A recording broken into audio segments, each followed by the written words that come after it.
Okay, we are back in the black hole of real estate. And today I want to talk about the fear in the market and the commitment issues that are going around right now. And it's not what you think. Hey, this is Ron Wojciechowski, your host, and I'm excited today to talk to you about the conditions in the market and what's going on that are causing some constraints on the sales process. First and foremost, let's just get right to it. It's commitment issues. And, when I say it's not what you think, commitment, we think about, am I going to commit to the property? Is it an agent who's not committed to doing the work or attempting to work a little bit differently? And so in those two things alone, let's scratch out the agent one right now. The 90% fail rate in real estate is alive and well, and there's a lot more agents in the market than there were 10 years ago. And contraction is a real thing among sales professionals. And I believe it's less to do about NAR settlements and buyer brokerage agreements and more to do about what's required in a market such as this, which is more prospecting and more phone calls and more follow-up than any time in the last 5 years. And when we mix that in with all the other things going on and the inflation, the pressures, and the finance, now we find that more than ever, the commitment issue for a sales agent is, am I going to go to work and work like crazy 2, 3, 4 times as hard as the past few years to make the same or less money? Now, it's an easy equation. If you're in the market and you're working hard, not a problem. You're just going to do that. You'll be successful. End of story. But if you're wavering on that commitment for the last few years and you're trying to restart the motor and to get back into that prospecting mode and that engagement mode, that's going to be hard. So if you're a sales professional and you're on the commitment question right now, this is what you've been looking at, but you already knew that, and chances are you've been avoiding making those calls, trying to find the one tricky way through social media or videos or something else to avoid doing the work that's been proven to work. So the commitment issue on the agent side, if you're hiring agents right now, I would absolutely be asking the questions: are you full-time? Are you committed? What's your follow-up program? If it's going to take 6 months to find a property, how do we work together? Now, the commitment issue on the other side is for the consumer. This is what it's not what you think. People are not holding off because of the inflation we see, the economy quirks that we have right now, or the interest rates. Because when you have to move, you have to move. The commitment issue is that most people are overcommitted, and you hear it in everyday language. I'm so busy. I'm so busy. When did I get so busy? How did I get this busy? I'll never stop working, and I'm not going to be able to ever stop. I'm not going to retire. I'm not going to be able to fit everything in.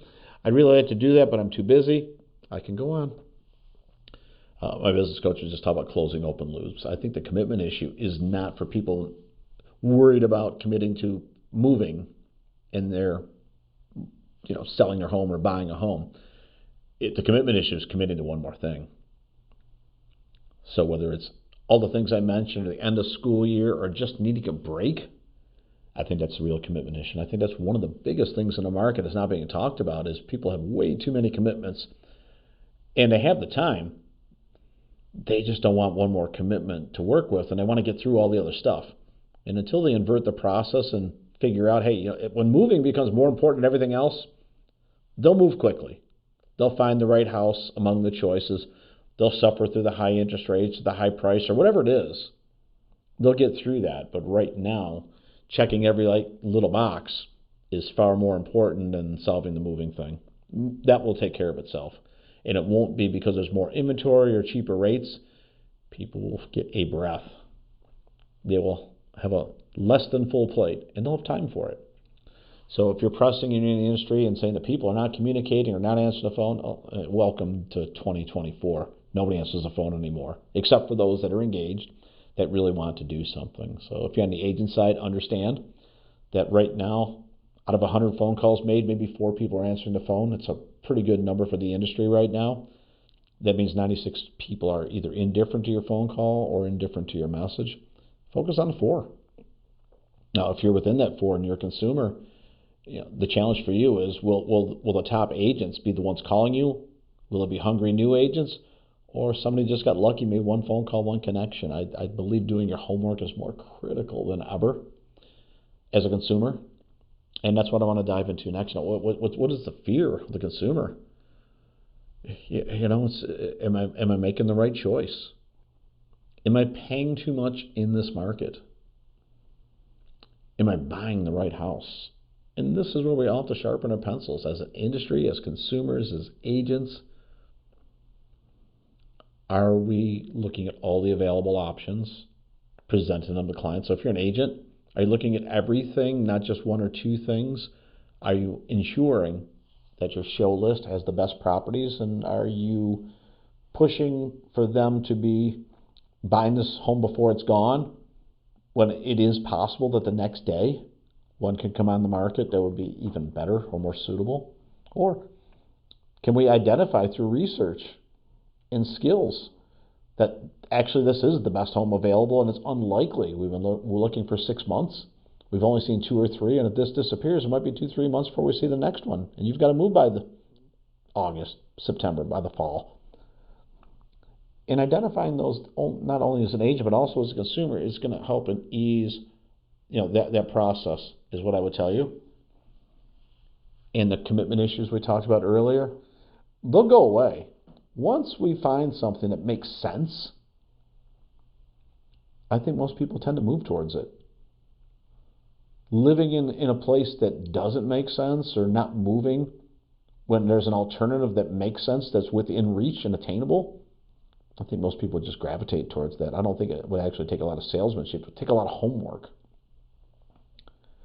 And that's my message to the consumer right now. Are you doing the right research with the right people at the right time?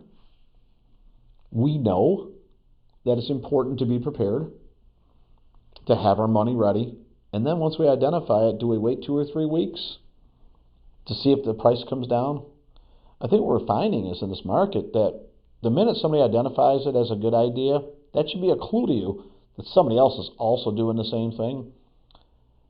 And if you were, I think back to the days, my mom, she would go to the thrift store and she would see it and it'd be like $20. And then she wouldn't buy it. Then she'd go back, that's 15. I'm waiting until it goes down to 10. She goes back the next time, hey, it's gone. You see somebody else is looking at the same thing, and price and value. Well, they were met. And at some point, somebody could grab that one opportunity in front of you, and that's the chance that you take. If your time horizon is such that you can wait the next few years, that's fine. Most people's time horizon, whether they want to admit it or not, is actually shorter than that. Finding the right house, right price, right time, right location, it's actually pretty magical. When that happens and aligns, most people tend to lean into it and grab it, and I think that's the message right now, that waiting is not necessarily your best friend, and especially at some of these prices. I mean, if we're talking a difference of $5,000 in the home that you can have today, nobody really remembers if you paid $5,000 more or less in 2024, 10 years down the road. If you're in the right house, you'll lose track of if you feel that you might have paid a little more or waited and missed out on an opportunity. That might hurt a little bit more than the extra $5,000. And I want that just come into context. And now that's in prices in the median home price. You're talking millions. I mean, I've got clients in the $1 million range. The conversation the other day, are you really going to remember $25,000 10 years down the road? You're more likely to remember that you were in the right house, because a couple grand a year, that's probably your Starbucks bill. And when you start to break it down to that, it starts to make a little bit more sense. What I don't want to do is have this lean into a sales conversion conversation. It's an opportunity conversation.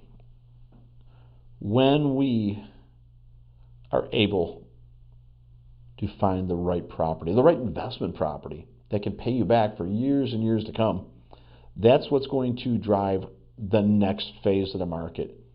It won't be some tricky ad or some amazing sales campaign or some widget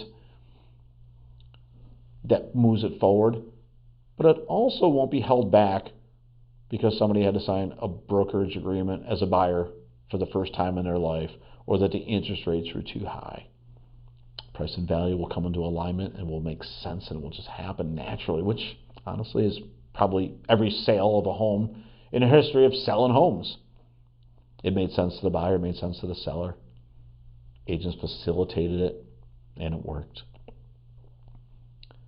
Now, I'm just going to end up right now, this whole interest rate game that's going on right now, who knows? I crystal ball, long since chucked that thing out the window. I personally thought that rates would have come down by now. What it tells me is this. Despite the best efforts of the Fed and the government, they didn't tame inflation. And the economy is not what they thought it was, because if it was, rates would have come down.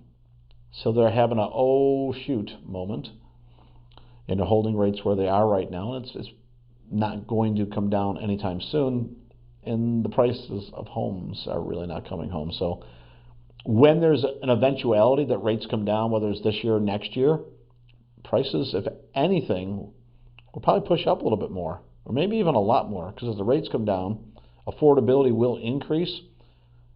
There's nothing that we've seen in the last few years, despite the sky is falling conversation, that prices are going to come down. So when rates come down, my suspicion is we'll be back to situations of multiple offers and some bidding wars again, because we've already seen it. It's already happened. And if the market somehow got flooded with properties, I think there's investors just waiting to move from the equities in the stock market, which are a little jittery right now, to something that pays right away. If you buy an investment property with cash, it's an instant annuity. You're immediately getting a return on your investment on a monthly basis, not just waiting for a dividend once a year. Stock prices going up. On the real estate side, you can get money immediately. You can have increase in rents. That's a raise. And the price of the home could also go up, and that's where the value is. So I think you're going to see a shift from equities, whether it's end of this year or next year, and into real estate and hard assets. So if there was a releasing of assets through one of the hedge funds, I think there'd be an appetite for institutional investors of a different flavor, and also just individual investors. So I'm not waiting around for interest rates to come down, and I'm sure not waiting around for the price of a home to come down. Hope you guys enjoyed this today. This is Ron Wysokarski for the Black Hole of Real Estate.